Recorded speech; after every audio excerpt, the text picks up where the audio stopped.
Assalamualaikum warahmatullahi wabarakatuh.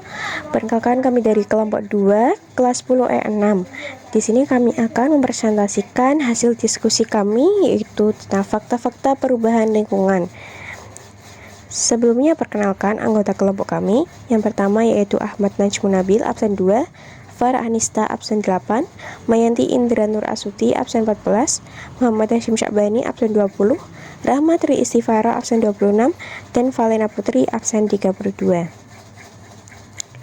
Di sini kami akan membahas tentang fakta-fakta perubahan lingkungan. Yang pertama yaitu kenaikan permukaan air laut, dan yang kedua El Nino dan La Nina, cuaca ekstrim.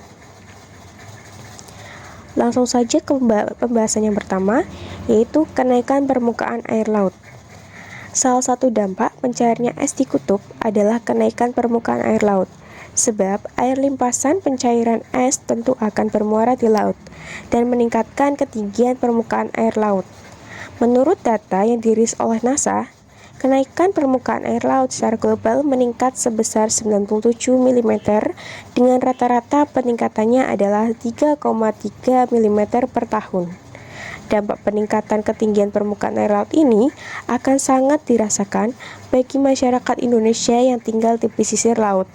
Bencana banjirop dan kenaikan permukaan air yang lebih tinggi saat terjadi pasang akan sering terjadi. Kemudian pembahasan yang kedua yaitu adalah El Nino dan La Nina, cuaca ekstrim. Pada sekitar akhir bulan Oktober 2020, curah hujan di wilayah Indonesia begitu tinggi.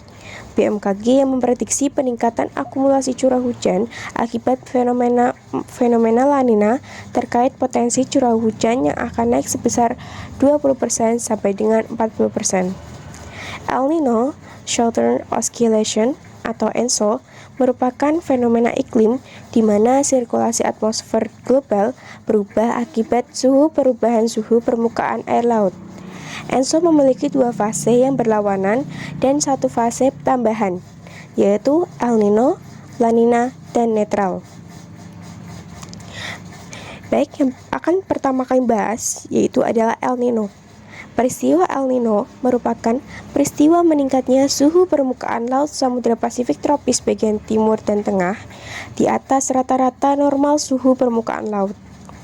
Pengaruh peristiwa El Nino di wilayah Indonesia adalah curah hujan cenderung berkurang, sementara di Samudra Pasifik tropis curah hujan meningkat.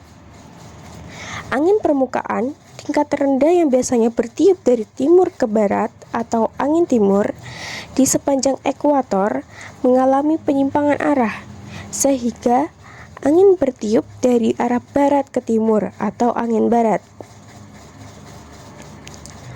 Selanjutnya yang kedua yaitu adalah La Nina. Peristiwa La Nina merupakan peristiwa menurunkan suhu permukaan laut Samudra Pasifik tropis bagian timur dan tengah di bawah rata-rata normal suhu permukaan laut.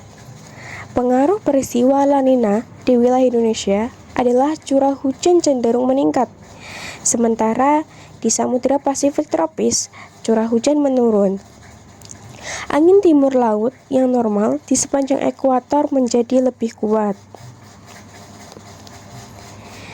Kemudian satu fase tambahan yaitu netral. Kondisi netral ini bukan merupakan keadaan El Nino atau La Nina. Kondisi ini merupakan kondisi ketika suhu permukaan laut Samudra Pasifik tropis umumnya mendekati rata-rata. Fenomena El Nino dan La Nina ini berdampak pada makhluk hidup. Di sisi lain, pada daerah yang perubahan musim kemaraunya panjang mengakibatkan intensitas kebakaran hutan meningkat. Hal ini dapat terjadi karena tumbuhan banyak yang kekeringan karena kekurangan air. Oleh karena itu, penurunan populasi tumbuhan akan terjadi dan bahkan dapat menimbulkan punahnya spesies tanaman. Baik, cukup saja presentasi dari kami. Apabila terdapat kesalahan dalam pengucapan kata, kami mohon maaf. Wassalamualaikum warahmatullahi wabarakatuh.